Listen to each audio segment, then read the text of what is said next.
welcome to the Height of It podcast. This is now episode number 3, and today we have got two very special guests. We've got Emma Metcalfe and we've got Justin Kieran. Emma and Justin are the founders of a charity called Hand of Hope, which deals with all of the issues surrounding addiction. So we're gonna get into that today, guys. Welcome to the Height of It. Thank you, Mark. Thank you very much. Thanks for having us. To be here. Not at all. You guys brought donuts. We did. And you're the first guest to have brought donuts, so that automatically makes you our favourite guests. Okay, Yeah. well. Awesome. The two previous guests, bring donuts next time. Justin, I want to start with you, if that's all right. No problem. Could you just tell us a little bit about yourself and what you're doing here? So my name's Justin Kieran. I'm a 24-year-old, coming 25 in the next few weeks. I'm from a wee village called Watertown, County Armagh. Me and Emma have known each other for years now, but we became very, very close in the last, maybe 18 months, whenever I reached out to Emma about a personal problem of mine, which I'm sure we're going to get into, but I had an issue with alcohol, and I reached out to Emma just to sort of guide me, as you know, at that stage I didn't have any sort of clue about what path to go down when you have an alcohol problem and whatnot, because ultimately at that age you don't know. I'd heard of AA meetings and stuff from movies, and that's what the only sort of encounter I would have had with them. But was it word of mouth? How did you even know about me? Or no, was it? No, that happened. You took me to my first. You took me to my first one of my first meetings. I don't know how I was anyway. Yeah. But yeah, so here it brings me to where I am today. Yeah, and what is your background? Do you you look like a pretty fit guy? Yeah, so I'm a personal trainer. In Watertown. I've opened a wee private facility for Gaelic football teams, and it's mainly a gym for women. We've set that up, and when I'm not in the gym, I'm normally on the football field. I've played football. That's all I really knew from I grew up. My goal from I was this height was to play for Armagh, which I have did. And you've done that? I did. I left the panel. The senior team? The senior team. I left the panel 3 months ago. I kept getting niggles with my hamstring, and I just wanted to get away from it for a wee while and get my body right, and then get a full year club football. I just recently transferred club to Watertown, where I live. I was with my old club Greens, which I loved all my life, but one of my brothers plays for Bigwater, and the oldest brother came over from Australia and he joined Bigwater, so it made sense for me to join them. So when I'm not in the gym, I'm playing football, but unfortunately I won't be playing football for a wee while. I picked up a bad injury. You can't see it on camera here, but I ruptured my Achilles, so I'm going to be out for probably the best part of a year now. Oh, so, okay. Yeah, you did hobble in there on your not ideal. Not ideal. So it's but look, I had a few days to feel sorry for myself a couple of weeks ago, and you can only do that for so long. So just looking forward to the recovery now. Before you got into this the field that you're in now, which we're going to get into soon, what did you do before then? Did you work? Did you have a career? Oh yeah, I done hairdressing and I travelled a lot. Before I had children. Yeah. And then I met Sean. My husband's from Derry, and we met each other over in Boston. And moved home here and had our first child. Yes. So more or less born and reared in Armagh, oldest of 5. Always I'm going to say the good example for my younger siblings. And you know, we had a good upbringing too. We were brought up with the same sort of community. I practically reared in a football pitch, to be honest. My mum played football a lot too. When we were we lived in Drumbreda. So we all played for the Harps. I can't say I played for the Harps, but I was there. That's where all the mums and all the kids would have been, especially all summer. And as I grew older then, I had no interest in any sport really. I was the one smoking, you know, behind the corner, stuff like that. Yeah. I wasn't bold, but I was just, you know, typical teenage stuff. You know what? Well, that's interesting. Yeah. There's a bit of a shared history there. You both grew up in Yes. with the GAA and Oh, God, Gaelic yeah. football and very much into Uh-huh. that. Yeah. Yeah. And so your organisation, Hand of Hope, did you start that first? Is that your organisation, or is it a joint thing? Were you working on something before that? No, we do you came. know what? I think you came to the idea with it to me, but like anything, you've over the course of a year, you've so many ideas, but we just, because we feel so passionate about this topic, that we just said, I don't know if I'll swear on this, but we just said, frig it, like if we're going to do this, we're going to go after it. And yeah, it wasn't planned the way it happened. Actually, Justin just called.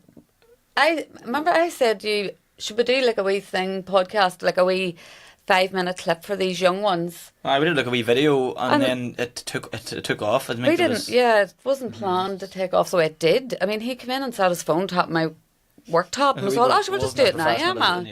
And why? You said that you reached out to Emma first. Why Emma? Why did you reach out? Just did you know her beforehand, or? Emma took me to one of my first meetings. We can't speak too much about that with the people in it and whatnot, but we attend the fellowship, which we're allowed to say we go to AA. Okay, but that's it. We go to AA. But Emma took me to one of the first meetings and took me to hundreds of meetings in the last. And that's why you reached out to Emma. And we just grew. Whenever you travel to meetings with people, and travel home, never mind inside the meeting, you grow a bond with someone. We're actually second cousins, I think. Yeah. Second or third cousins. So with that sort of link, and we'll even just when we're not going to meetings together, for a long time, especially in the early stages of my sobriety, it would just be like call over for a cup of tea, and you end up growing a really good friendship with someone. It's like part of the family. Do you know what I mean?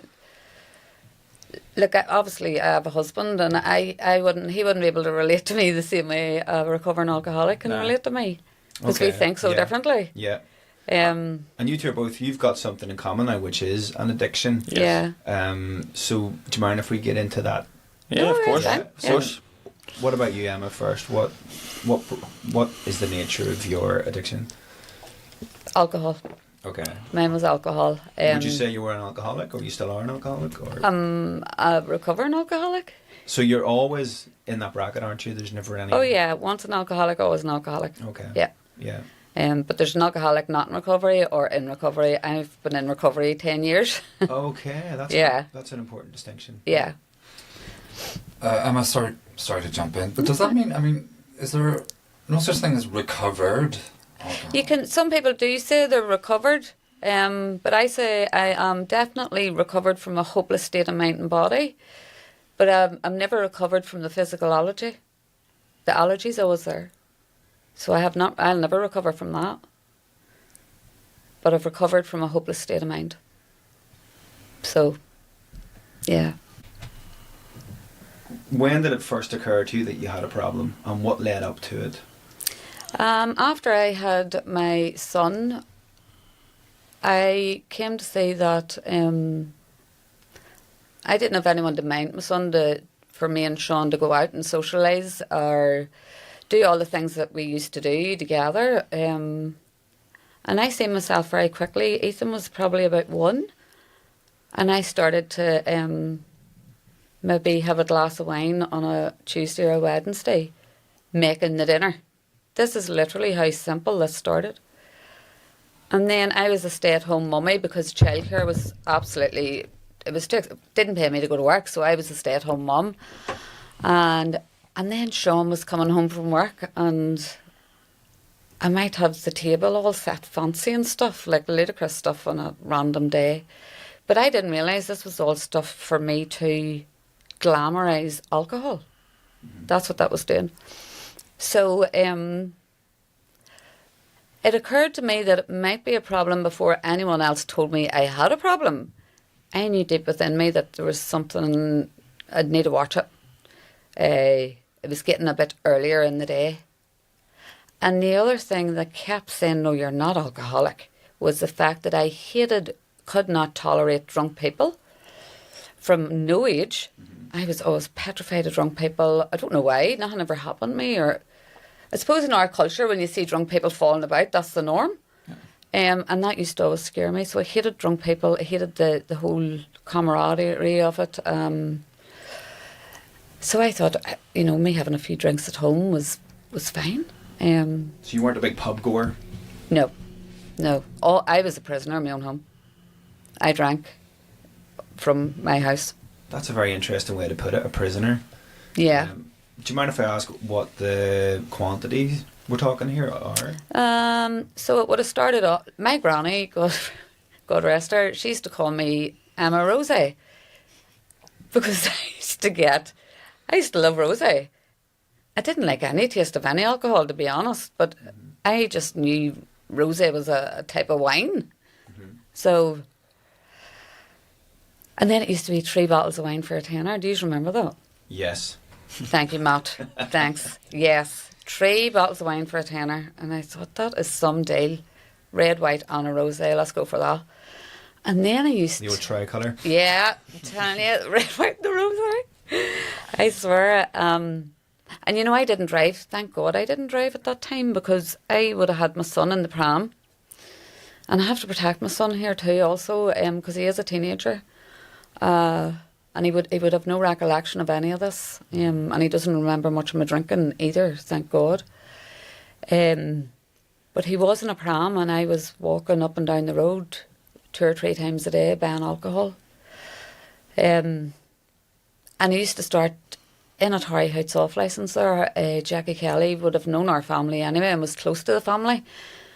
And I used to lie and say, have a come down with me the night, or of a party the night, and I'd buy wine with gift bags. Or just any bullshit excuse to take the luck of the drink, So that kind of dishonesty, that lying to other people had kicked in. Yes. Whenever I say quantity, I mean, I have no idea what a quantity would be. Would it be 1 glass a day, 1 bottle a day, 2 bottles a day? All right, so I didn't know until I got into recovery that quantity or quality does not matter. Right. Once I put the first drink in my system, it starts a phenomenon of craving that I have no control over. Doesn't matter about quantity or quality. I could have 1 glass of wine, I could have a bottle. The first drink is the problem. It starts the allergy. And I'll drink until I black out. Oh, that's very interesting, because a lot of people wouldn't really understand that. People understand you're a big drinker, that's what alcoholism is, but to categorise it as an allergy, that once the allergen is in you, that's it, is very interesting. You go ahead, Pete. So, I mean, what sort of timeline was it between going from 1 drink to drinking so much that you were blacking out? Oh, on a daily basis. On a daily basis, I could have got drunk maybe 2 or 3 times in the one day, and blacked out. Yeah. Yeah, it was horrific. But you started having that glass of wine, and then how much time did it take to get to the point where you were drinking so much that you were? I mean, was that a year or over a period of? No, mine progressed very quickly, and I caught up on me very quickly. Maybe because I'm a mother, and I was caught out very quickly as well. The family, obviously, my family's very supportive, and we're all very close, and we all know every move of each other. Especially my parents, they were watching me like a hawk, because they knew there was something not right. So the drinking did progress very quickly, but I still wouldn't have said then I was an alcoholic. I actually used the term that it might have been postnatal depression untreated. That's what I said. I was going to ask something there about almost related to that, because why? What was the issue? Why were you drinking alcohol? Because you didn't like the taste? You weren't particularly fond of the drink? So was there something there that you were trying to kill? Was it depression, a postnatal issue? No. I mean, I had a great life being brought up. I had no traumas. I mean, it wasn't... I didn't live in Mary Poppins land, but I mean... There's nothing that I can look back on and say something triggered my drinking. Whereas my mum would say that to me. She was all, something's happened to you in America. I said, Mummy, I had the best time of my life in America. Nothing happened. But I know one thing.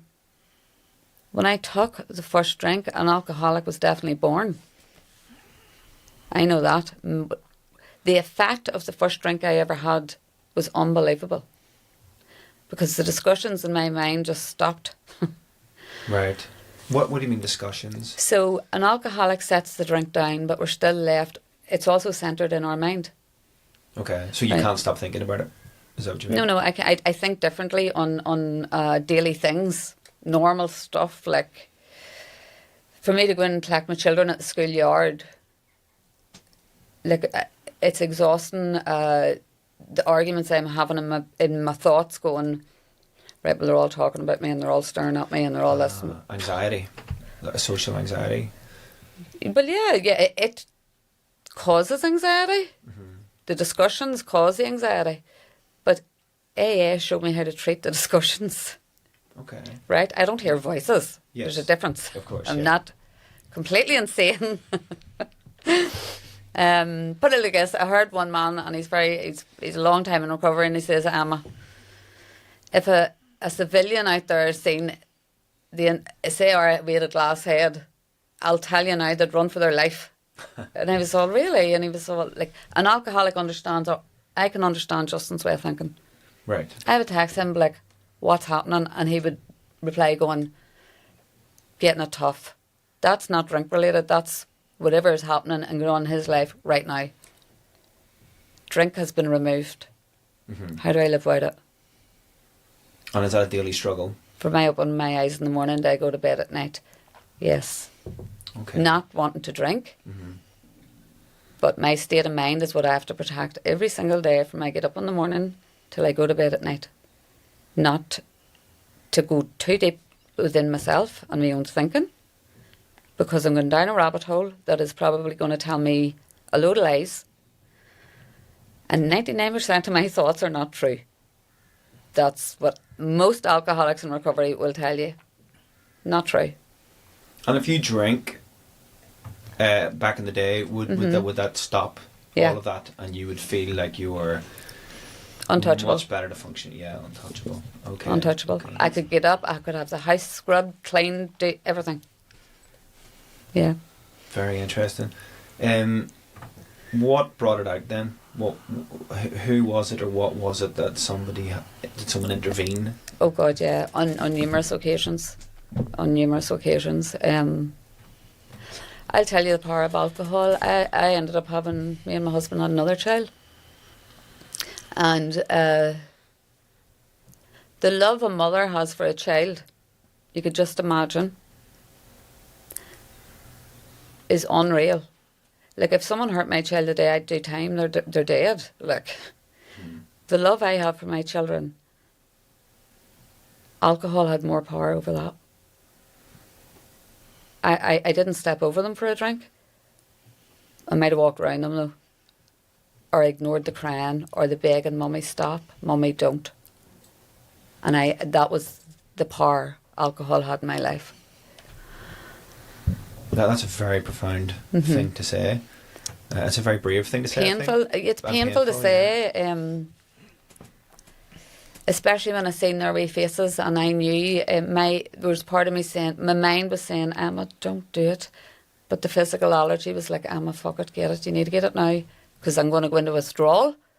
Yeah. And then that's me in absolute living hell, where it's high risk of suicide. Right.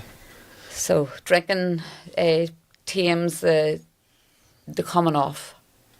Yeah. Coming off and it. you can justify it then. You can say, well, if I drink, I'll be better. Yeah. And I can take care of the kids better, Yeah. and I can... Yeah. So at 9 a.m, then it became very relevant that I needed it to get out of bed. Right. Yeah. And was it the children? Did you come up yourself and say, look, I need help?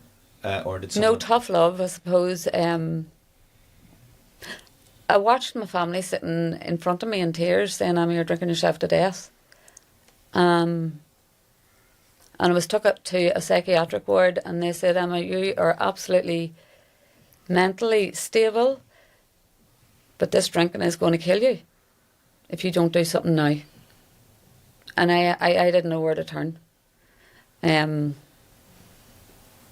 and my husband. I mean, there's photos I look back at, and there's some of them I rip up because they're too painful to even look at. And my children are both wee, and he's holding the two of them, and he looks about 5 stone. And he has the weight of the world on him. And the selfish alcoholic is like not trying to be selfish or wanting to hurt a soul. Mm-hmm. And for me to try and say, Sean, I don't mean to hurt you. It's like me saying to you, even if you don't have a problem with drink or any addiction, he didn't know how to help me. Like he says, Emma, I can't do this another day. And my husband's from Derry. Mm-hmm. And many's the time he took him and the kids off. So with all that support, but the support at the time, they were all my problem. Yeah. Yeah. Well, we'll get on to the support bit in a bit. Yeah. I just want to give you a bit of a break as well Yeah. from that. But Like, thanks for sharing that. It was very profound. thanks, Mom. We'll just move it on to you, Justin. Obviously, you're very different. You're younger. Mm-hmm. You're an athletic young lad. High flying football. Tell us a little bit about what your struggle is, how it started out, what it became, and how it came to be resolved. And well, not resolved, but you got to now. I suppose I'll go from the first time I drank. You mightn't have remembered, but when you went to Cookstown and you ended up too drunk, there was like street angels there to help people that would help you sober up. So I know about that. maybe the first 3 or 4 times I drank, I remember the first time definitely I drank, I ended up in a wheelchair that night because with tinfoil all over me, because that's how drunk I got. And I remember I drank a quarter of a quarter bottle, which is like this much alcohol or vodka. And How old were you then? it was a week after I turned 15, I remember. Because I think I remember my head being like 14 sounds bad. It was like 15 sounded better, But it was, when at that age you only really went out once a month, there'd be a club land on at the end of the month. But yeah, there was some times I went on buses to Cookstown and I woke up on the bus home and I was wondering why, I wasn't getting off the bus, but I slept through, passed out on the bus and woke up at 12:30 on the way home, like. So I knew my drinking was that, but at that age, I'd always say, ask any young lads that reach out to me or young girls reach out, at that age you just think in your head, oh sure, I'm 15, 16, sure, all my mates are doing it.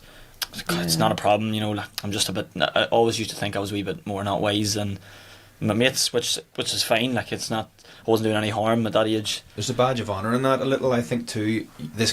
You're mad on the drink. Yeah, that's... And the mad on the drink label it's a bit of an honourable status for teenage 100%. Teenage boys especially, Yeah. I know a lot of people, and I was a bit like that too, yeah, Matt's mad on the drink, and that would motivate me to be a bit more mad. Of course. Drink Yeah. more. You have to live up to this sort of name that you have then. Yeah, so you became the clown because... Sort of, but I wouldn't have went out and caused any harm per se. I wasn't going out and Boxing. or anything. I was just getting loaded, and I couldn't really remember most of my nights out. Genuinely, like I would have got photos sent to me the next day, or people text me going, "Do you remember? Do you remember us in the pizza shop last night?" And I was like, "Yeah, I had a clue what they're on about. I had no recollection. Just, you know what I mean." So, well, that was 15, 16, whatever. And then when you're 17, you start to go out maybe on it starts off on a Friday night, and you maybe start off going out on a Saturday night. You're 17, you can get into places over 18. And that's really where it started. But you don't really have any real responsibilities regarding work or girlfriends or anything until you get a wee bit more older and things get more serious, so less things can ultimately get affected, if that makes sense. And no real hangovers when you're 15, 16, so no fear or anything like that. But as you get older, I would say the weekdays became closer to the weekends, as it maybe went Friday or Saturday, Sunday, the odd Monday, and then it might be a Friday, Saturday, Sunday, Monday. You know what I mean? The weekends become closer to the weekdays. And then that's where the carnage came in. Like, it was more or less, most times I drank, the main pillars of happiness to me always would have been my family, my football, like my work and my girlfriend. And 9 times out of 10 when I drank, all 4 of them were being affected. And it actually got to the stage I nearly would have had to fall out with my girlfriend to get out that night, to get drinking. You know what I mean? If we'd something planned, I'd nearly start a road just to get out. So that's the sort of stuff that goes through your head, like. And what were you drinking, and what kind of quantities? I started off, I would have drank Buckfast, a bottle of Bow, as all the boys would have said. Then I would have drank pints. I had the quantity in regards to how much I was drinking on a night out, you mean? Yeah. Well, I always remember when I was younger, it was like when I was about 17, £20 would have got you a bottle of Buckfast and 3 pints, and you would have come home with 20p, and that's the sort of stuff you knew. £20 is going to get me this. I knew exactly the amount that would have got me loaded, and I never would have went out on a night out at the start of the night going, right, I'm going to drink tonight till I pass out. Yeah. Never went out with that goal. Like nobody wants that goal unless you're insane. But that's what happened every time, and I woke up knowing, Jesus, happened again. But the insanity is to continue doing it, even though you know the outcome's always the same. So yeah, that was probably that. But like it got to the stage I was sort of at times drinking till I had no money left. Yeah. I'd know I'd be going out at maybe £200 or something, and I'd spend £130 or something, which is mad. Like, mad how the money you spend on drinking. I'd have £70. I'd wake up the next morning, and it was the big problem with me was if I woke up with a certain level of alcohol in my system, there's not like a thing in the world that anyone could say to me to stop me going drinking that day. Like I've had my mum at the edge of the bed saying, like, I'm begging you, not today, please don't go out today. And my girlfriend saying, if you go out today, I promise you I'm breaking up with you, not this isn't happening again. Or a football manager's ringing me, and these are all things I love.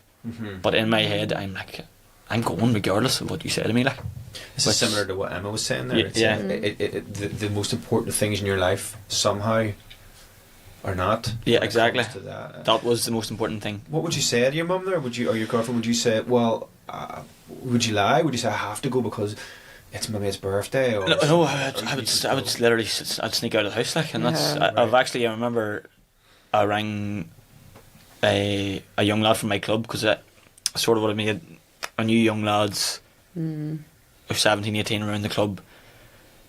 Like, if I texted some of my closest mates who didn't want me going out drinking, they wouldn't lift me. No. But if I texted this young lad, 17, 18 year old, this is the type of stuff you get up to. I was texting like a young lad and say, lad, you wouldn't do me a favour and run me into town here, would you? Knowing they would do it. Yeah. So they'd come. Knowing that he respects you, maybe, and I take advantage of that, and I don't mean that in a cocky way or anything, but I just know they would have did it. Like, that's a brave thing to admit, to say. It's the same way if I was 17 and, you know, one of the county lads or something that texted me, I didn't have a car at the time, but I would have got a bike and I would have drove them. You know what I mean? I would have did. So. Yeah, a selfie with them would have been like, oh, that's what Justin. I was, he texted me to or whatever. Sure. Justin, so was this like just going, when you talk about going out, were you going out with a group? Were you going out with another a mate? And where were you going? I was going out. I was going out to bars. Sorry, I wouldn't have drank in the house. Mum wouldn't have let us drink in the house. Maybe the very odd time we'd have a couple of pre-drinks in the house to go out, but always went out in groups. But see, it's funny actually. Whenever I went drinking the day after, this sounds insane, and I was actually talking to my girlfriend about this a couple of weeks ago. I actually loved going to the bar the second day on my own and sitting drinking on my own. And like, then if boys joined me, like I wasn't like a loner, like, but that didn't occur to me. I was going to get drink, and talk shit to the man behind the bar or whatever, and I didn't care who I was with. So I went out with my mates. I went to, there's an early house in Armagh. I probably can't say where it is. You might know it, but I would have went in there many times, like on my own or with my mates. But yeah, it wouldn't have mattered what time. It was nearly, I was going drinking the next day. It wasn't a set time. It was whatever time I woke up at. Within half an hour, I was away. Like. Can I just go back to when you were 15 and going to Cookstown? How were you accessing alcohol at that time? I mean, was that who was getting sourcing? So I would have just texted like a 18, 19 year old from the village that I know. You would have seen him drinking in the park and stuff, and he would have maybe give you a drink of his when you were 14, 15, and I just knew you sort of would have knew who would have been would have went and got it for you. So I always would have on this Thursday night said meet me down at the bridge and I'll give you £5 for the quarter bottle or whatever. So yeah, always would have been no problem getting a drink. You know what I mean? But I wouldn't have been stupid enough to ask my older brothers or parents or whatever at the time. You know. There's places like Cookstown and other places which have like discos or whatever for kids of that age. They don't sell, obviously. Yeah. To No, kids. no, they don't. But is it commonplace? Would you arrive at Cookstown and see or observe kids in doing the same, or was it typical? Yeah. Oh yes. Oh, Yes. God, Oh yeah. God. It would have been like you should have seen the amount of drink sitting on the on a bus after a night out. And if I was going drinking after, you'd just be walking off, lifting the Cactus Jack and just stuff lying about it. But it was more or less everybody was loaded on the buses, and it's still the same. Like I know, not that I've been on a bus or anything in the last couple of years out, but I know I've seen videos and stuff. It's still very much the same. Like Oh, it is. My son's 16 and he same. sent me photos and I was all, who bought you that? Aye. It's madness. It's exciting. Like if you really wanted, you'd get it. That's And plus getting into overage discos at 15 and I was all, where'd you get the fake ID? Do you know, at this stage we have to watch our children like with internet and they are so, everything's there for them. And watching that, sorry, not taking away from you. no, you're right. Shocking. I know. Shocking. Were you were playing football this whole time though too, weren't you? Aye, that's the same thing. So, I mean, I kind of get it because when you're 17, 18, 19, you can drink and you can still perform in sports and stuff. But that must have affected your football? You're a very good footballer. Let's not beat about the bush. You're a brilliant player. Was that affecting your performance, or were you able to handle it, or were you on the sesh like 4 days and then you go training? I would have thought that's one thing I would have always did, especially at any age, 15, if I went drinking. Because I wasn't going drinking the next day when I was 15, 16, 17 really. It was only it's a progressive disease, but I would have always went and trained the next day. I always would have prided myself that I would have, right, if you're going to go drinking, you make sure that you're training harder than everyone else. And that's what I did for a long time. I always would have did that extra bit, and I will admit it, a lot of the time it was, right, I know you're going to be going out every weekend, so make sure you're training harder than everyone else. And that's sort of what I did. But how I was getting away with it, like when I was coming on with Armagh in 2 years ago, I come on in multiple championship games. I come on in the 2 quarterfinals in 2022 and 2023, and I was drinking when I shouldn't have been in them stages like that. Don't get me wrong, I wasn't drinking every single weekend, because at stages you might have training on a Sunday morning and you can't do it especially at that level. But there was definitely times where I drank when I shouldn't have at that level, and it's not, do I know if it's affected my performance or not? I don't know. I wouldn't have drank the night before a match, you know what I mean, for to be hungover on the day, but I suppose you probably can't get fully the best out of yourself whenever you are living that sort of lifestyle. Like, but don't get me wrong, I would have did everything else right, my nutrition and gym and everything else. I would have did all that, but then people couldn't work this out. My managers always would have said to me, they're like, I just can't fucking work you out. You love football so much, you train so much, you do everything right, but then you fuck off at the weekend and drink for 2 days, like, and they couldn't get it. And I sort of didn't get it, and I kept reverting back, you're a bit not wise. That's what I've told myself until I was 22 anyway, right up until I quit drinking. Crazy fun, Justin. I'm a bit not wise. That's just, he's... I've forgotten my question now. Well, was there... I mean, do you remember looking back? Was it just a couple of years ago when you thought, "Look, I have a problem here"? When did that realization sink in? It was a combination of hearing. It was a lot of my football managers, because I'm so involved with football and any teams I be in, especially at club level. I grow a real good relationship with the manager or the trainer, talking about tactics and what way he wants me to play and so on. So I ended up quite friendly with one football manager. He was with my old club for 4 years, and I ended up it was the type would meet for coffees and go get food and all. And he had said a few times to me, there's potentially a problem here. I haven't mentioned this in any of my interviews before, but a lot of people don't really know, but my father passed away in April 2022 from alcohol. He was an alcoholic. people, I haven't really mentioned that. People know that Dad passed away, and I don't want. As part of me, a lot of the time, didn't want to bring that up because I don't want the picture to be painted of Dad to be just this alcoholic. You know, he was the best father in the world to me, and you know, like he would have been any football games or anything. Like he would have. I've had school games up in the first end of Donegal on a weekday at 2 o'clock in the day, and Dad's one of the only fans there. Like, you know, so he was so supportive of us. But that's just, regardless of who you are and your personality, if you've this disease, then it'll just take all away from you. And there's no dressing it up with. It is a tough thing to say, but he died from alcohol. Like that's what happened to him. But it's funny, in my head now looking back, I'm like, how the fuck did I not stop drinking straight after that? Like, you know, but I suppose it takes a bit of time to grieve. But it was it was a year and maybe 3 or 4 months after that I gave it up. But yeah, I don't know. Looking back now, I'm just like, how was that not a light bulb moment in my head? Like, well, that speaks to the power of that particular allergy or addiction. It's unbelievable, because you're saying about the children and they're the most important thing, but absolutely. And then your dad, and you would but it just speaks to the power of how difficult that must be to overcome. Do you think there was some sort of generational trauma or an issue there, or that has gone down the generations? I do definitely do believe that. Yeah. Do you know anything about what was the root of your father's? I don't know. I just would have grew up and I would have seen. Well, I just know Dad definitely was an alcoholic. I've seen. He was. I was going to say functional alcoholic, but then I've also seen him where he wasn't functioning. You know, this is how mental the disease is. Like, and I was only 14, 15, so whenever I would have seen this, but Dad would have been sitting watching.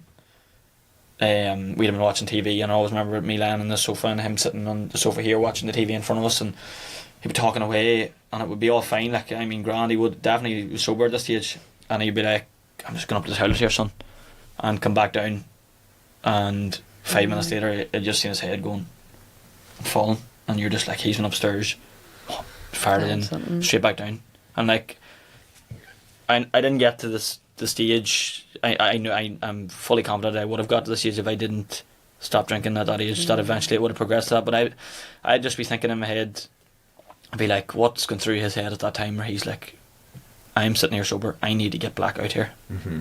You know what I mean? That's the disease and how insane it is. And I just knew, there's a saying in AA, it's if you are an alcoholic, it goes one of 3 ways. You end up dead in a mental institution, or you get sober.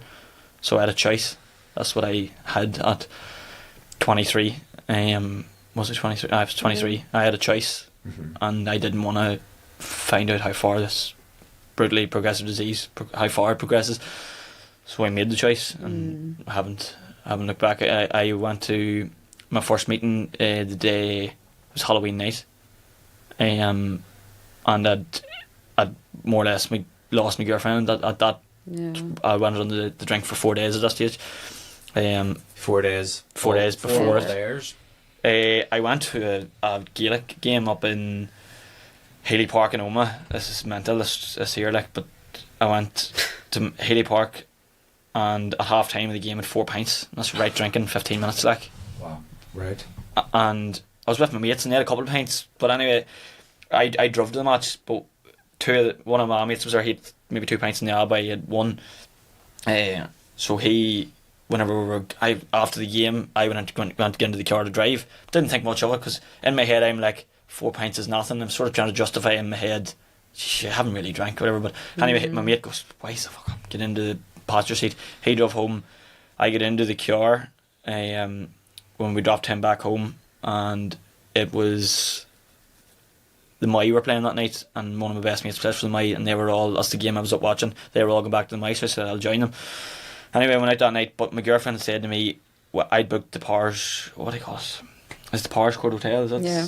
I'd booked that for me and her, and we'd booked this a few weeks in advance, whatever. she was all excited. I told her I'm going out for a few pints, and she straight away was like, Justin, like this, you know how this ends up, please, 10 o'clock tomorrow, I'm lifting you at the house, 10 a.m, be ready. Anyway, and in my head I was like, 100% I'll be home ready for 10 o'clock. Yeah. But that's, I'd fully convinced myself. Anyway, I was sitting outside about 1:30 in the morning, and someone said, house party. Straight away, right, where we're going. I didn't even know these people. I knew them, but not well enough for us, like my best mates, whatever. I ended up, I was about 5 in the morning. I was like, I need to get home here. Tried ringing a taxi, couldn't get any taxis. Phone dead, and I went, right, I'm going to go to sleep here. I'm sure I'll wake up at 9. I get my phone charged, I get home, whatever. Woke up at like 11:30. Sorry, I had no phone. I had no phone, which I'll get to. I said, I'm sure I'll wake up, I'll get left home, whatever, it'll be okay. I'd left my phone in, this was a common thing, I'd lost my phone in the bar. I got that drunk that my phone was just left it at my hole, whatever. Had to go to Tomley's at 5 to 12 to get my phone. I hadn't been in touch with my girlfriend this stage. Had to go get my phone at 5 to 12. Got it off the cleaner. Went up to the bar that opens at 12. Can you charge my phone? He charged it, and I rang my girlfriend. I says, are we still going? And she said no. And I hung up and just said, Pat, put me on a pint of Guinness. And that was me all day then, all day the Monday. And then my girlfriend was just like, it sounds extreme that she broke me up with me over that, but that was a combination of things over a couple of years, and that was it. And I was like, that was sort of a moment for me that switched. I was like, right, this is the first thing I've lost here. What the fuck's next? And I went to, I knew that something wrong with my drinking, but I knew nothing about alcoholism other than seeing my father. And I was like, the only real understanding I had of alcohol was my father, which would have seen blackouts in the house drinking and all. I was like, I never drank in the house and all, but I go to this meeting anyway. It'll keep my girlfriend happy, and hopefully I get her back and all this, and that's the sort of stuff that through my head. So I went to the meeting, and this is when you reached out to... This is when I reached out. I ended up, Emma took me to the second meeting, I think, another good friend. Yeah, I come back, but I got offered for 8 weeks, and there's like a honeymoon period when you go to AA where people talk about, you know, after a while you start feeling good about yourself, and then voices come into your head. You start thinking, you start telling yourself, not voices in your head, so I start telling yourself, right, maybe you weren't that bad, or, you know, maybe you could try to control it this time. And you forget. You nearly forget. You miss the crack because it was such a big part of your life, and you miss...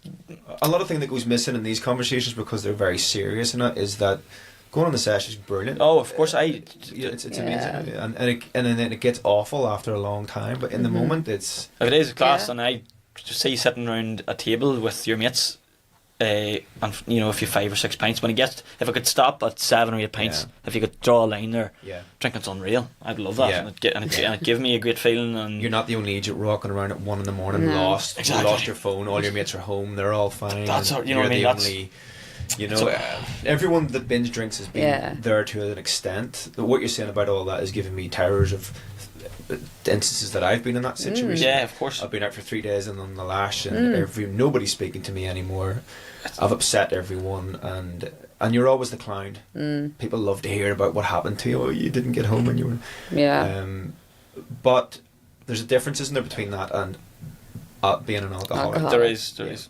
But whenever I went to AA for 8 weeks, and I ended up, long story short, took a drink on Boxing Night. I drank 0-0s all day until about 8 o'clock, but I had the notion of drinking in my head, and I was drinking 0-0 Guinness, and someone who was in around us didn't realise I was drinking 0-0 sat a Guinness in front of me, and in my head I was like, oh right, well it's happened for a reason, I may as well take a few.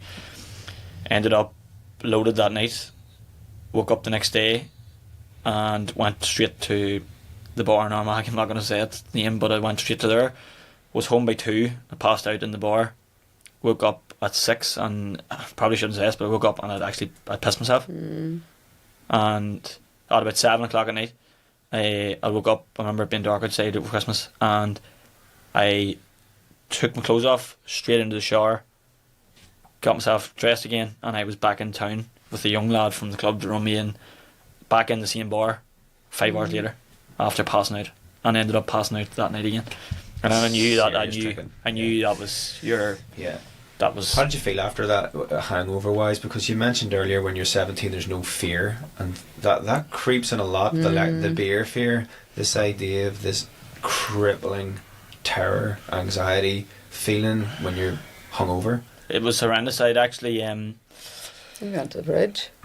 I went into Armagh actually, and I texted Kieran McGeaney is the Armagh football manager, and he was one of the first people I'd opened up to. Whenever I went first into AA, I just didn't tell anyone on social media or anything like that. I just opened up to a couple of people close, and I knew, I was like, right, Kieran will it'll hold me accountable, and he knew I was drinking a bit and stuff, so I told him. And then whenever I went drinking again, I reached out to one of the Armagh boys and I said, lad, I need to go to rehab or something. My head was just absolutely fried. I was like, I need to get into rehab or something tomorrow, my head's gone. He was like, have you told McGeaney? I said, I haven't. He said, let me ring him for you. Because I remember sitting outside in the middle of Armagh, and he'd ring. I didn't have the balls to ring himself. I was shaking, I was crying, and that's where it brings you to. But then Kieran texted me then about 20 minutes later after being on the phone with him, and he just said, no line is ever straight. Get up and get at this again. Let's break 100 days this time, because I had 57 or something the last time or whatever it was. And I got into the car. So I was in the car at this stage. After that conversation, I hadn't drank that day yet. I drove to the Hole in the Wall and had 4 pints by myself. After like telling him that I want drinking again, and I was like, right, what's the highest form of accountability I can possibly put on myself that I don't drink again and make this mistake? So I went on social media and I wrote this big massive post, and it was a photo of me at 12:30 in the day with one of my mates who was on our panel, and I was sober, and then a photo of me the next morning, the day after Boxing Day, and I'm laying in bed like completely poleaxed, and I just said this was me at 12:30 and this was me 12 hours later, and I have an alcohol problem, and I went come out and just basically told everyone. And what my goals was to stay sober, and hopefully this year is going to be a sober 2024 whatever, and so on. But I did that, and it was not an attention looking thing. It was far from that, of course not. It was purely to be like, I ended up drinking with my brother on Boxing Day, because he didn't even know I was in AA for 8 weeks before it.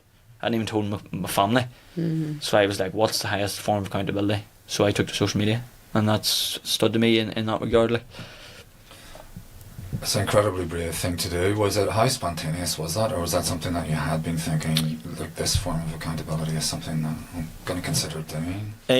It was quite spontaneous, but it was just out of desperation nearly. I was like, I'd never ever want to feel like this again. You were suicidal. I was, yeah. He sat in my kitchen shaking. I remember looking drinking today. coffee in his house like this, like, and that's drink. That's with no drugs. Like that's just pure drink, and where it brings you to, and what it can do for maybe someone who doesn't have an alcohol problem. If they had a few days in the beer, they're like, oh, I feel like shite, but sure, I get on with it. But for someone were there who, drugs in there too? I haven't. Lucky enough, but I'm lucky I didn't, because I know with the nature of my disease, and probably not an addictive personality, that I would love it. Yeah, that'd be a rabbit hole. But that was one thing the reason I didn't take it.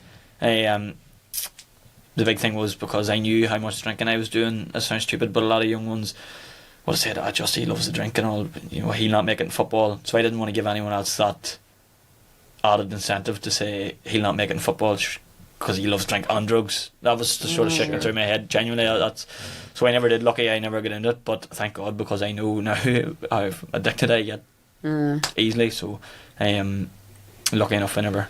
You mentioned being suicidal. Is that something you're comfortable talking about? I wouldn't say I was at a point where I was like, right, I'm going to, but I was in the lowest spot I've ever been in my life. Like, definitely, that point where you just kind of wish you'd never been born, or something like that. I was just like, it wasn't even. I just felt like absolute shite. It wasn't even a mixture of hangover in there, but the thoughts, you're like. It's the inner fear. Yeah, it's a hard one to explain to someone who probably hasn't been in that situation. But Emma, it's the lowest spot I've ever been in my life. I remember going to Emma and I was in tears, like, and shaking, and just like, where does it end here? Like how do I just never ever wanted to feel that way again? How much of a help was Emma at that stage? Huge. How good was it to know that someone had gone through that before? Because it goes back to what I was saying, only alcoholics will understand what other alcoholics are saying. Like, I would go to my mates I own the gym with my business partner and my girlfriend as well, and close people I would be talking to, and they'd be like, right, okay, you know, it'll be okay, and all, they don't actually get it. Whereas I'd be explaining to them and she'd be like, I know. Do you know what I mean? And it's good. It's all, you get a relief of explaining how you're feeling at all times. Like, you don't have to be feeling like absolute shit like that.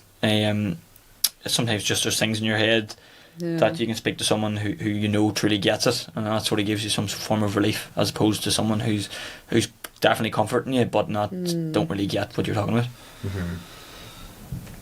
If I can ask you, so what was it like sort of hearing Justin's story, and can you remember sort of when Justin sort of entered and told his story to you? How do you look back on that?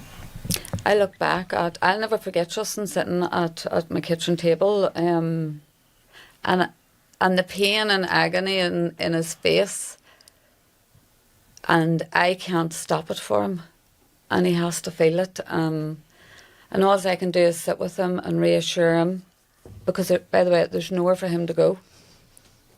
Word of mouth, he just knew I went to AA. And we've another good friend too that's anonymous in our wee local area as well. But knowing the state that he was in that day, and for me to try and reassure him that Justin, this will pass, and promise him, all I could do was give him my word. And persuading him to get the fluids and do all that. I didn't care about the drink. The drink was done for him, because his mental state was rock bottom. Rock bottom. And sometimes the alcoholic, you have to go there. My sponsor would call it the snake's belly. Fucking humbled to your knees, back against the wall. And some people have to get that far. You'd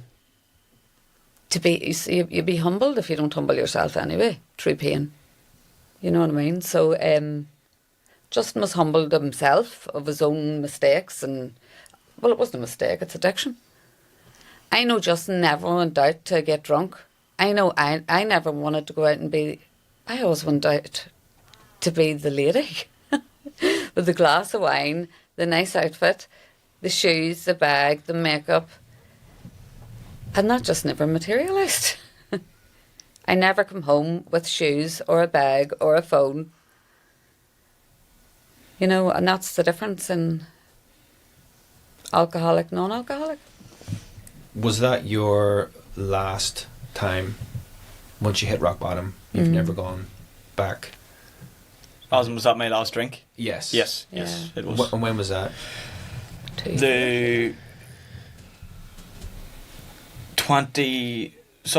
I put that Facebook post out, and I'd been on beer for like 4 days, and I drank 2 days after it on New Year's night. I went out and I ended up actually going out to look, hoping it's the same girl I'm going with now. We ended up getting back together, which is a success story on its own.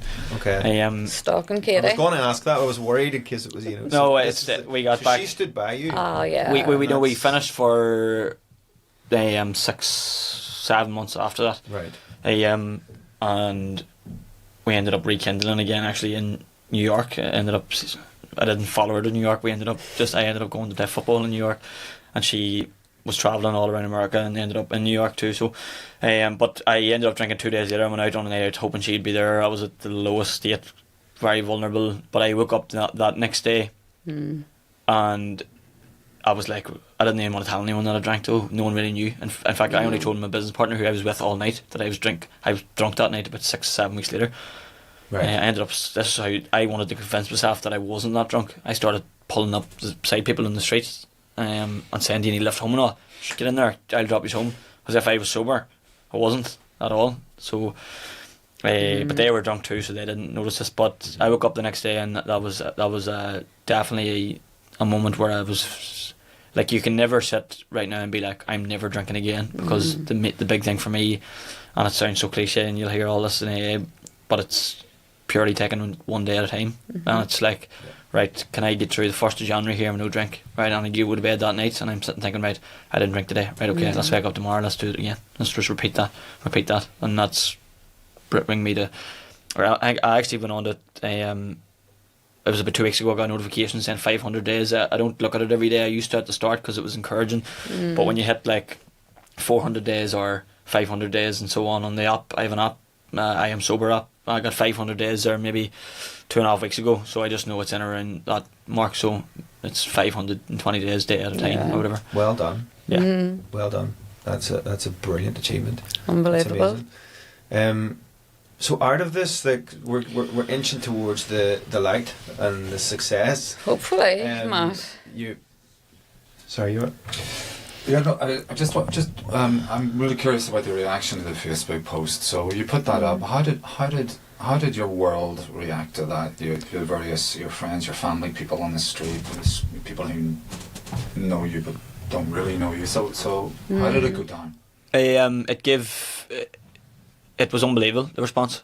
And it was a lot of nice messages like, Justin, we're all behind you on Facebook, but or on the comment section. But probably the same amount of messages I received directly, like a personal message.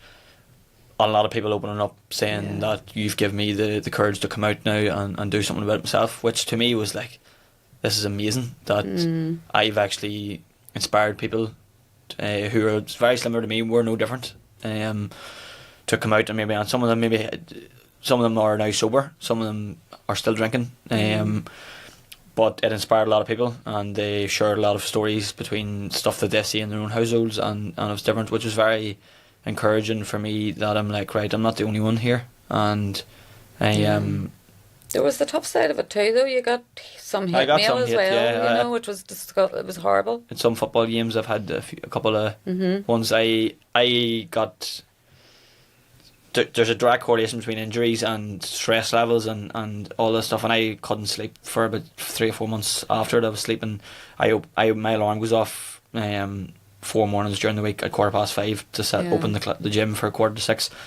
And I was a lot of time sleeping maybe 2:45, 3 o'clock, getting 2 hours sleep, and then sleeping during the day because I was absolutely exhausted and so on. But it was, I can't even remember where I was going with that place for. The hate mail. The negative message. Oh right, sorry. I play on the pitch. I played a game. I got injured because I was hardly sleeping and my stress was everywhere. I remember actually going to the bathroom at one of Armagh trains in February, 2 months after I was sober, and I says to myself, as soon as I finish here, I'm going to grab my bag and I'm leaving straight away. I'm just walking out from training. I'm not doing it. But I was walking out, one of the boys said, "What's happening? Big man, come on in here, miss, to show you or something." It was Ian Falker. He bought me a wee, he seen I was doing videos for my social media in the gym, and he bought me a wee headset, and I ended up staying that day, and I pulled my hamstring about 20 minutes later, and that's just where my head was. And the injury spiralled, so I never actually got playing a football game at home. I went to New York that June, played football over there, but I got playing a proper football game in September, since I went public with my sobriety.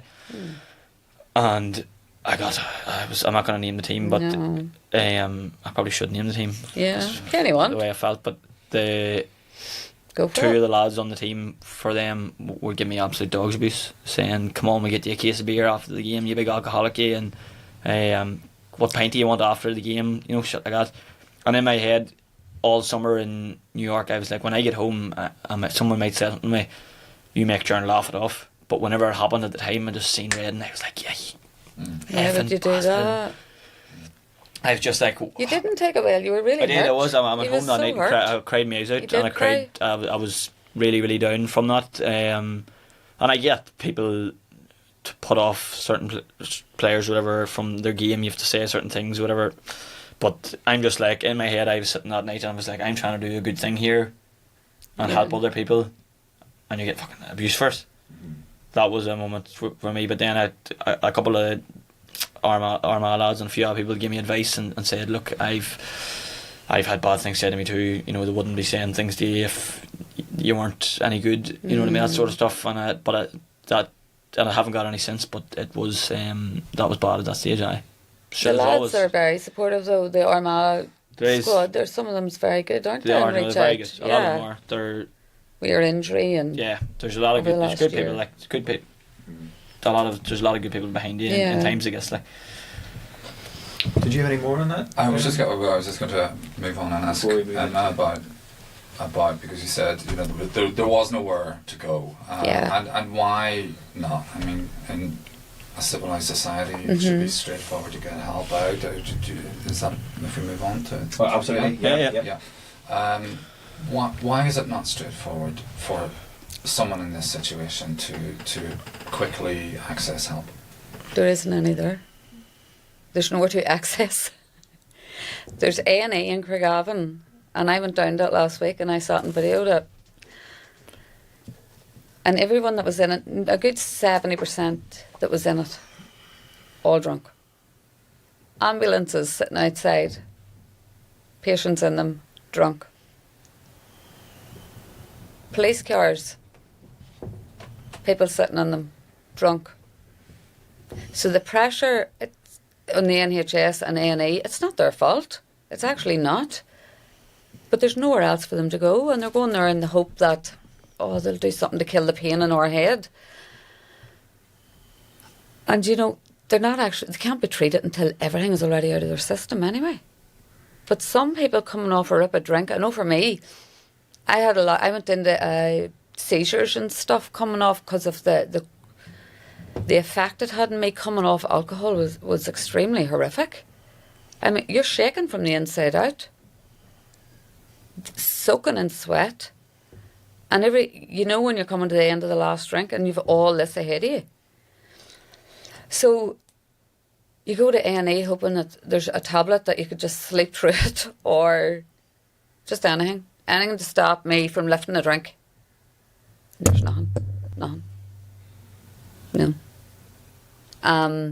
My husband's from Derry. I know the people that work in the facilities up there. They are maxed out. I know the people in Coonmura. I go up and do talks in Coonmura. Maxed out. Bluestone is not a facility for addiction. It's a mental institution.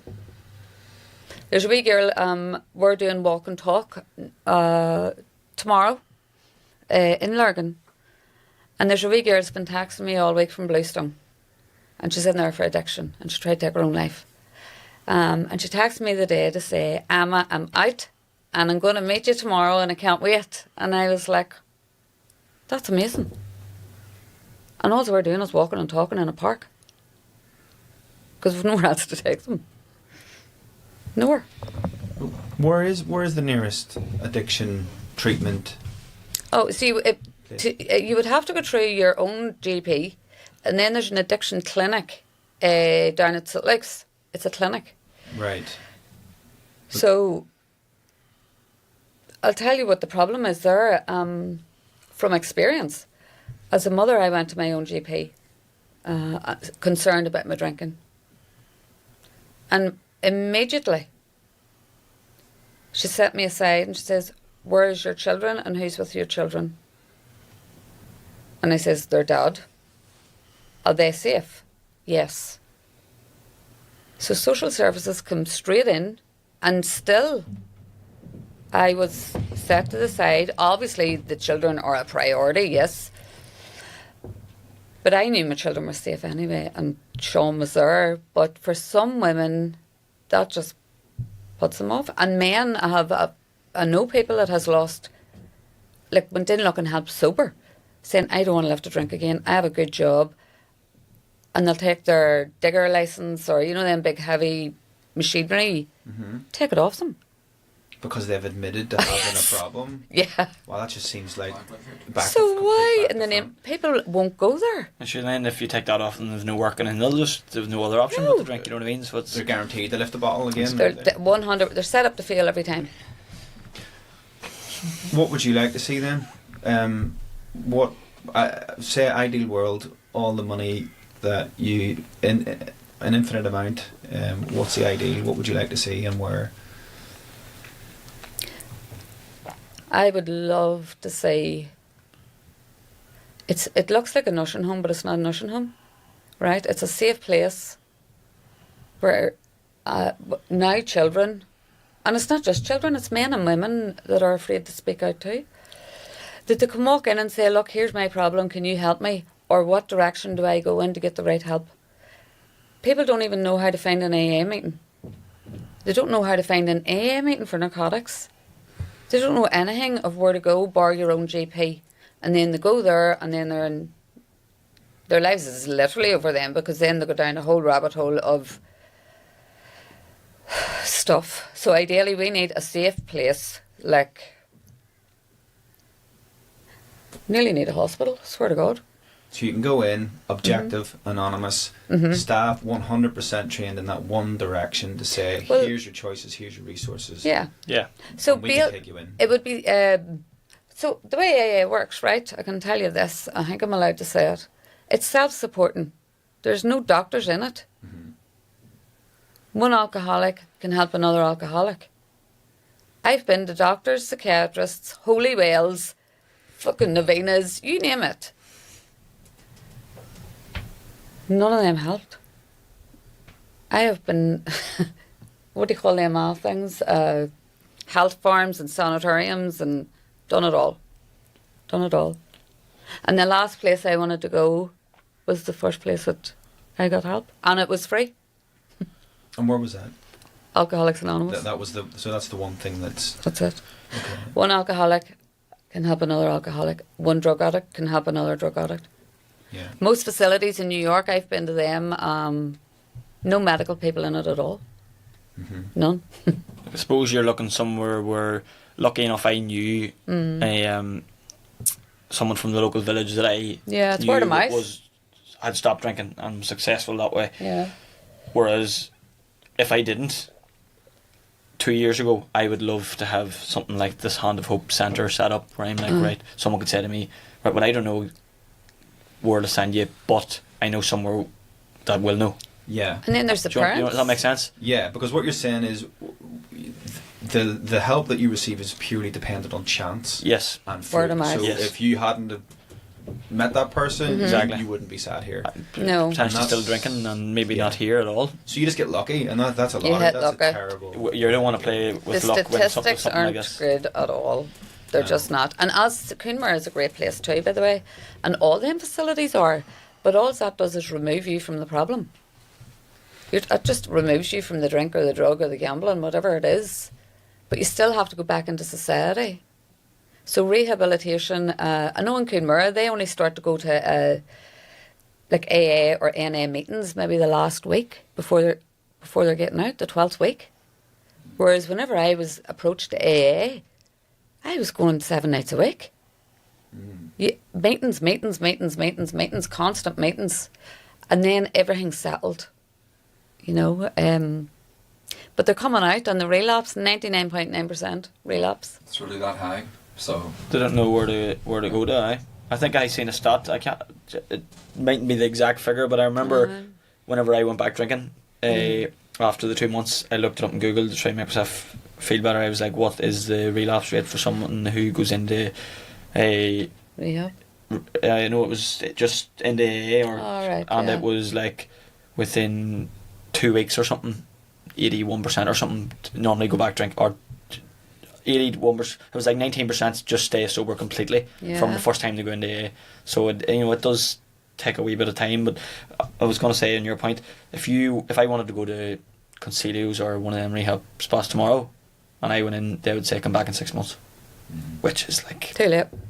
Because they don't have the resources. No, they don't have the they don't have. beds. So like, The beds. imagine you telling someone who is in, like, I remember the way I felt going to Emma's house when I was shaking. If Emma was You're like, afraid for your life. here's the 1st of January, come back on the 1st of July, I'd have been like, what planet are you on? But they don't and that's not slating anyone there, Or they the just don't have NHS. the resources. So No. and like, look, what we're looking to achieve isn't going to be big enough for the entire world, but it's if it helps one person, which I know, I fully believe it will help much more than that, for generations to come. I hope that's our vision. Yeah. But if it even helped one then to us it's worth every second of time that goes into this. So you guys have created this organisation, Hand of Hope. Is it the Hand of Hope or just Hand of Hope? Hand of Hope. Hand of Hope. Hand of Hope. And this is your... Talk us through the mission statement. What is it set up to do? What's its main purpose? So, ideally, what it was to reach out to our community here. I said we'll start with Armagh because we live in Armagh, right? That's the way we were like, we start at home. And that's what we've done, and we reached out to different rugby, soccer, whatever club was going, right, that had a big platform of followers. Because I thought, well, I don't have the money, we don't have the money to build where are we going to get it? And it needs to be got. So I've went to the DUP, SDLP, MLAs, Sinn Féin, all of them. We met with councillors as well. We can't really And councillors, say who it yeah. is, but Were they helpful? I mean, they said, well, Emma, maybe just take it down. Maybe we'll just start with a wee room. And I says, no. We'll have loads of wee rooms. Loads. We don't need a wee room. We need a hospital. We need a building. It sounds like me, they don't quite understand exactly what alcoholism is. It has to be led by people who get it. Yeah. I couldn't lead anything or give advice because I don't understand. It's like you doing this here. I was like, how's he do all this and moving about like that? I suppose if I was struggling with alcohol and would I rather walk into a room to chat to someone with a doctor in this room or someone who's been in AA in the left room, I would rather go left, if that makes sense. Mm-hmm. Because they totally get it and they can pass on their experience of how they got sober to me, which ultimately is what I'm trying to do. If that makes sense. Yeah. Are you getting a lot of people contacting you? Oh, it's absolutely insane. I said, Justin, what are we going to do? There are thousands. Thousands? From whenever I I'll show you my went phone. on social media myself, first before this was in nearly 2 years ago. Oh, yeah. It got to the stage I was getting 3 to 4 messages a week for about a year straight. You do the maths there, like there was, and this is people pouring their heart out to you, like, and all you can do is share your experience to them, and a lot of, what they do with that, we took some young lads to meetings. We had a 15-year-old, and I can't say where from or wherever, in the last 2 weeks. He reached out to me, and it was only the next morning I realised he texted Emma as well when I was in touch with her. I'm riddled with addiction with cocaine. 15. At 15, I didn't know what coke was, and that is, and that sounds so harsh and extreme, but that is the reality of what is in our communities these days. I can't elaborate on much how much this is children. These are children, underage children. I've had to go and do Access NI and like a child protection course because these children that's coming to me are underage. And really I should be reporting them. But they've gained my trust to save their life and get them into a fellowship. So you're torn between, and the only thing I could do and Justin can do is they have to trust us, but as long as they're coming to meetings with us, and we're in contact with them all the time and know they're all right, then that's okay. That's the way we have to keep it. This is really, really shocking. So we're talking about children being addicted to drink and drugs. Yeah. Can children go to There's Al-Anon and Al-Ateen, yeah. Is there? Yeah. Okay, that's news to me. Yeah. Nobody knows of this. Where do you get the services? The public don't even know that. No. Where do you direct these children? Like, do you accompany them? Oh God, yeah. Yeah. I have car loads. With their parents' knowledge? Or Nope. Without? Right, okay. No. And in my head, I'm like, right, well, I'm saving their life, so we'll just... I think if the parents did find out you were taking the meeting, they can't really go mad at you, can they? Like you're doing this. We spoke to Emma on the way over. I spoke to Emma, and it's funny we heard at a meeting about a year ago. It's funny, some things you hear at meetings stick to you forever, and this was one of them. It was like if you're at a meeting, if at any stage you go to a meeting, there's something wrong with your drinking. Whether you go back out, like if you're in an AA meeting at some stage, there's a problem. There's a problem. You don't with just drinking. call in there, like. You don't just fall in because of nice tea, like, you know. There's For the crack. For the crack. No. So Well, it ends up you do have good crack, you know. we do. See We when end up you're in. doing. But I'm just saying, We like, have a whale of a time. his Yeah. parents, if they were to say something, you'd just be like, well, we'll ask your son why he went to the meeting, Yeah. and then you know what I mean. Does that make sense?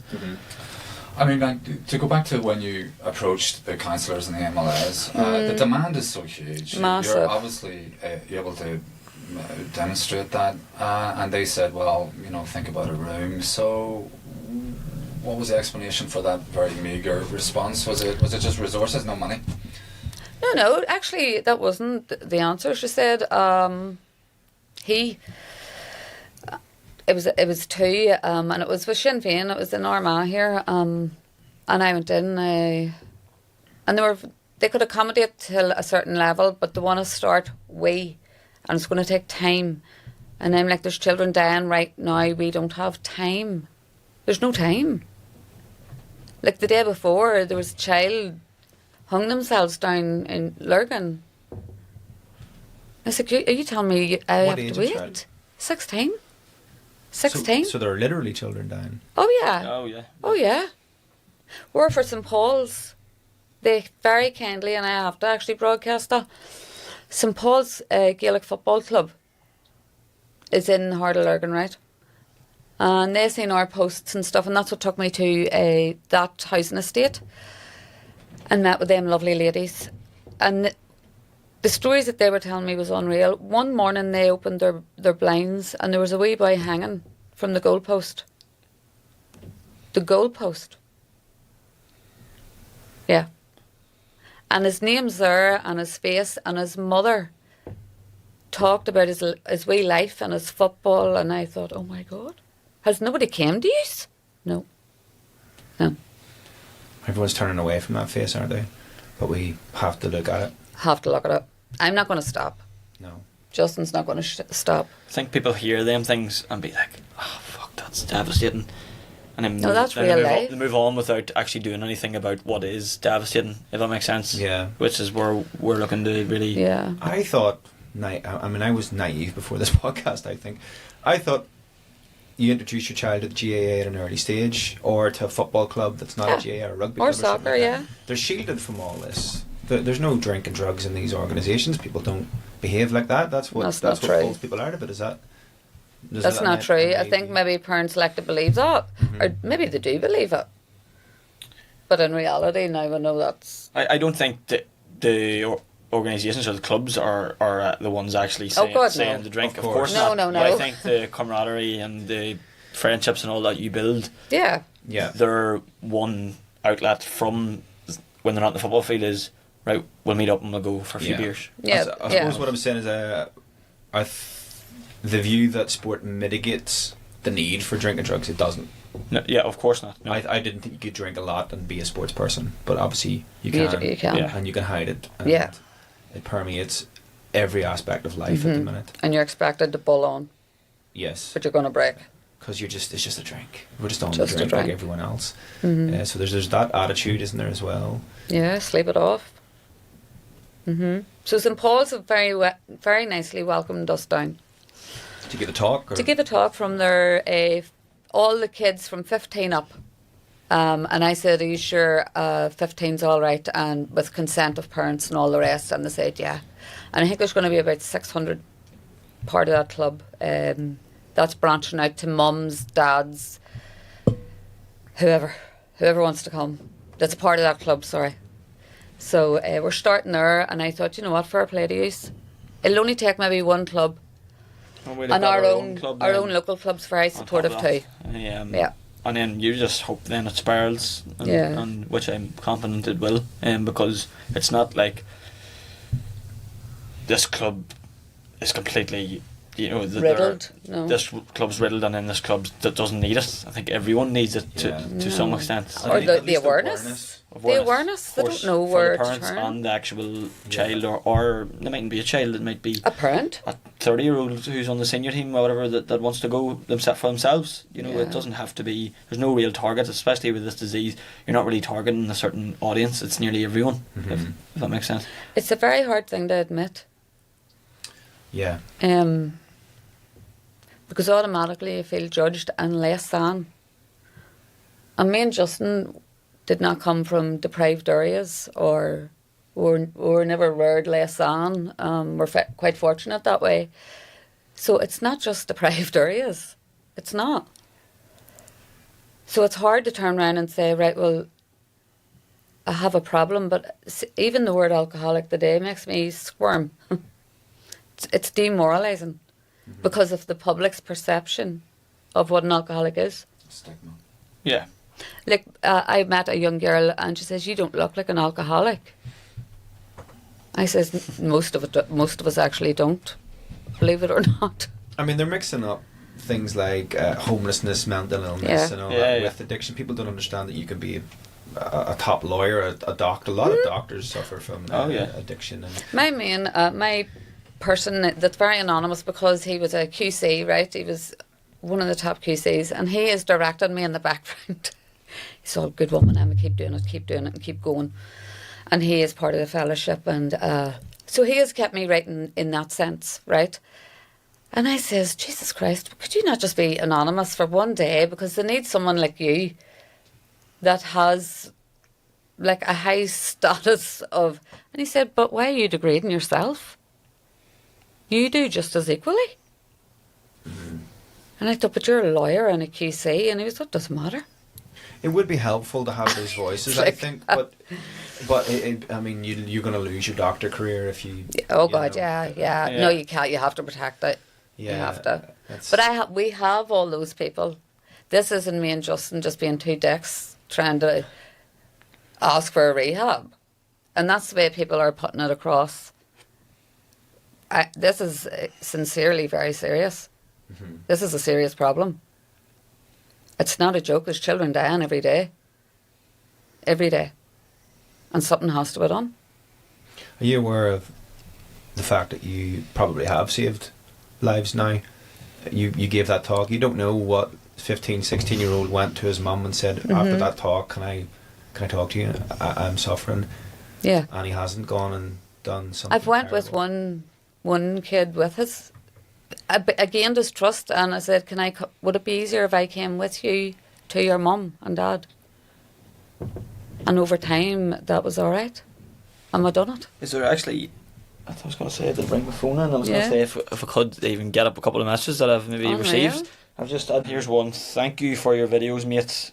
I'm on my own healing journey from years of addiction to drinking drugs, and just listening to you, you've inspired me, and it gives me such a lift. So thank you, mate, for inspiring me on this journey." That's Yeah. one of so many, like, you know. Endless. Where do people find you on that TikTok? That's just, it's, I've shared on Facebook, Instagram and TikTok. I just, when I put one up, I just He's fire all them over on it. the rest of them, you know. I use that for my own, with my business. I have to push online coaching and stuff in different videos, but it's madness, and it's there's hundreds of them. That's just like, We have 6 rehabs in Northern Ireland. Where's the nearest one? Coonmara. Coonmara and Uri. Coonmara. We're just outside. 6. Downpatrick, the Downshire. Derry. They used to have Is there one there? Downpatrick. Northlands? There's one Northlands and Derry. And they're all full capacity. 6. 6. I mean, this is. There's not 84 as- beds in total.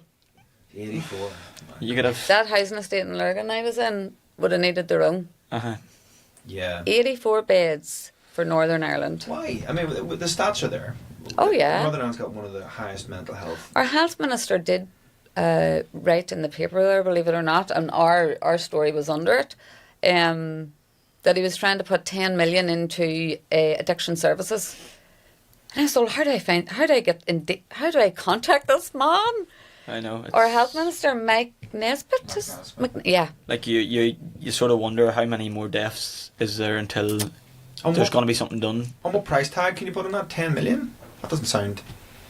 What? That's nothing really for the amount of. Oh, that's only just for that wee bit. He said we could have that amount to cover that wee area. We are bottom of the list under the umbrella of mental health. Mental health is addiction, yeah. But if every one of these people come out and say that, "Oh, I've got cancer or such and such," they would be treated much more Mhm. quicker, if that makes sense. Yeah. To me, that's Yeah. Sorry, that was 10 million for addiction services, like in St. Luke's. Is that, or was that also rehab centres with that, under that umbrella? He just said to use towards addiction, alcohol, gambling, or narcotics. But he didn't say what specific part. And that's just the plan, or there's nothing Yeah, concrete? no. Right. No. Is there an element when you're talking about if someone had cancer or something like that?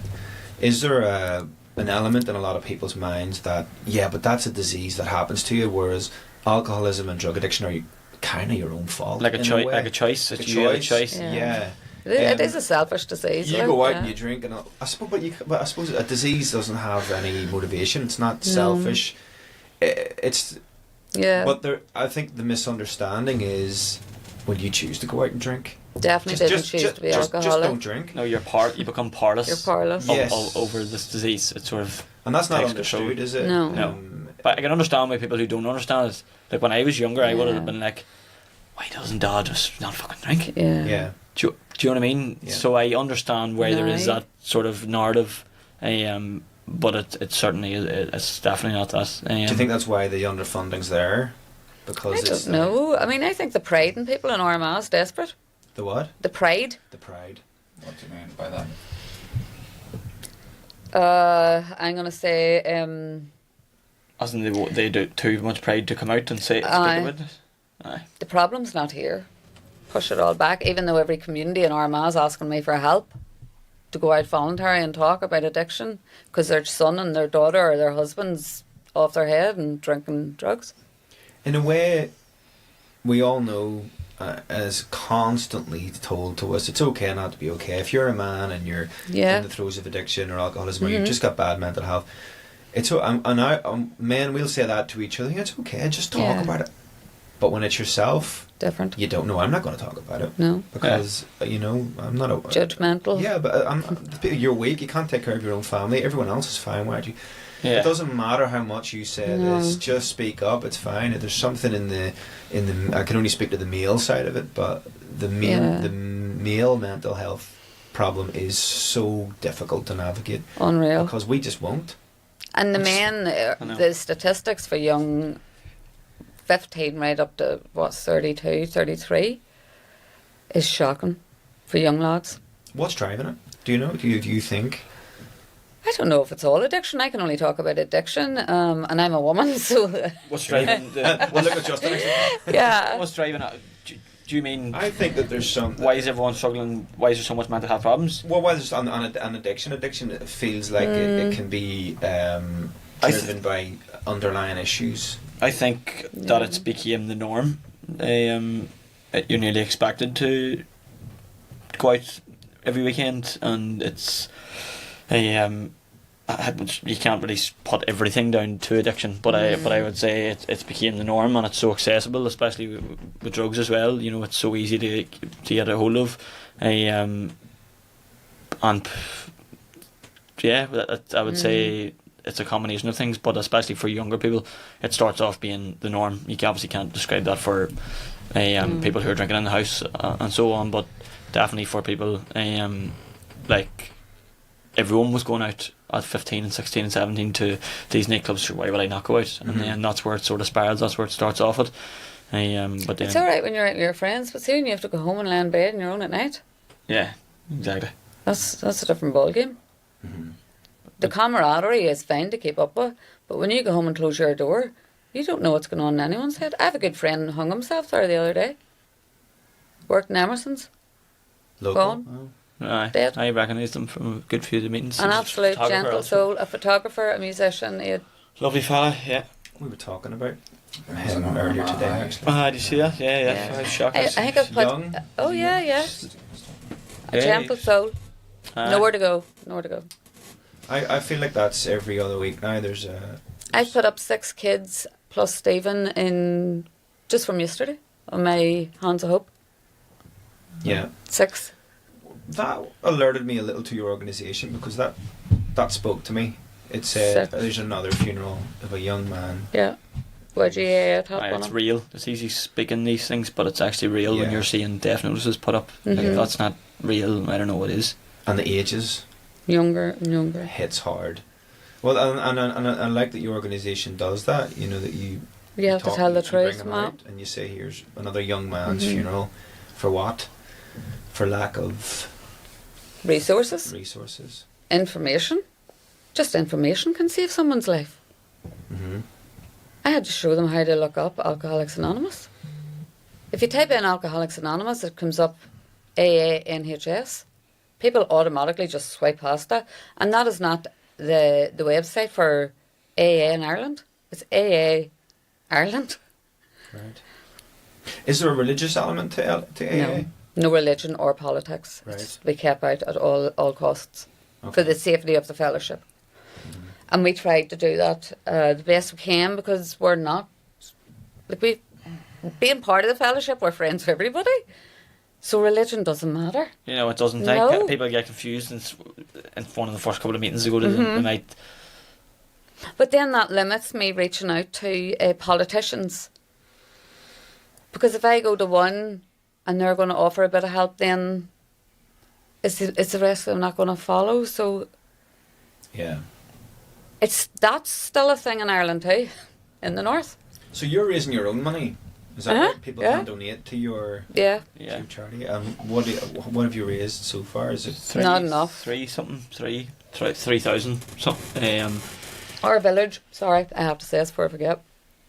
Armagh Community Centre has done a GoFundMe page as well for a new kitchen in the parochial hall. And I looked at it this morning. It's about $7,000. I said, I didn't Justin, know that. My head would have been racked coming in here if I knew that. That is insane. $7,000 within a week. And I said, we've got about £80 in 4 days. Sure, No. people think, we'll worry about the addicts after. We'll get a new sink in here. So that's a prime Do you know what I example. mean? Yeah.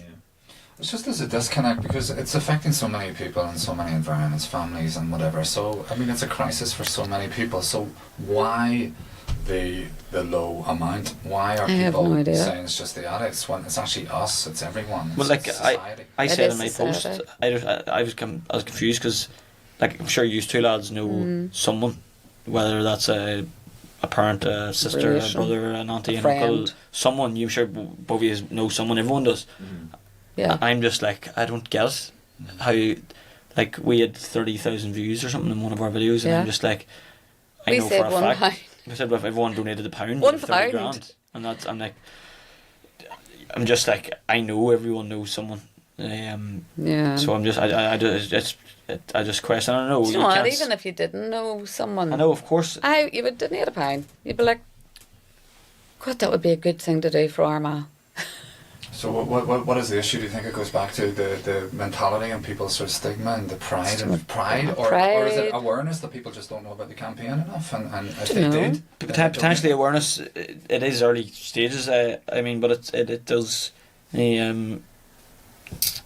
Yeah, you can put it down to that, but I do agree with it. It's an element of people sort of pushing it away and don't really want to associate themselves with that, if that makes sense. Which is, that's okay until it lands on your own doorstep. And Yeah. I wouldn't what I wish mean? it in anyone's doorstep, yeah, but so maybe people aren't as passionate about it as we are. we see it firsthand though. We see the pain and devastation in parents and children, the ones that's gone especially. And I have a son and he's 16, you know, and Justin trains and works well out of that age. And when you, like, if them people come out and seen what we seen, like, if my house was big enough, I'd take them all home. They're not bad kids or bad adults. They're just not well. That's the rawness of it. But they don't see that side of it. And that tears my heart because a lot of them get into society and get well and add to society and recover and give back, and they're not aware that these people aren't just, they're going to die anyway, frigate, they're addicts. That's not the case at all. No? Where can people go to find out information about your campaign and donate if they want to? Where can we find you? And Hand of Hope. Hand of Hope. We've launched it on Facebook, it's a Facebook group, and we've definitely got, like, we're not sitting here now worried. We're like, we've only got $3,000. Like me and Emma made a pact that we'll push going. this until it is set up. So regardless of the time, like no matter what, Hand of Hope is going to have an addiction centre at some stage, whether that's in the next 6 months. But we set up the Hand of Hope page, and it is definitely growing and following. I mean, we've hit America. We've hit America, but we're it's definitely growing and following, and we post a lot of. We try to have it as an informative page also, where Emma does a lot of good work, where she's sharing meetings and where you can go to, and these are things you don't really see often on your social media. You see everything else, but things like that. So we use it as an informative and place to go to. We post information on where our next walk and talk is, or what club we're going to next, and we try to regularly share the GoFundMe page, which we're not going to say that is the most important, but at the end of the day you need resources to get something like this set up. So I just want to thank you for even thank you very much having us, because no one else has actually put their hand out. Good. So I'm delighted that you came, but I really genuinely was astonished at your bravery, at what you said during that podcast. And I know it was very hard because I could see it in your face, both of you, and I'm astonished at the courage. I think it's a brilliant cause. I think you've done great work, and I've got a good feeling. I think something very positive is going to come of all this, because your heart's in the right place. So thank you so much for coming on and talking about this with us. That's brilliant. Absolutely no problem. We're delighted. Thank you. And honoured for you to come on. No problem.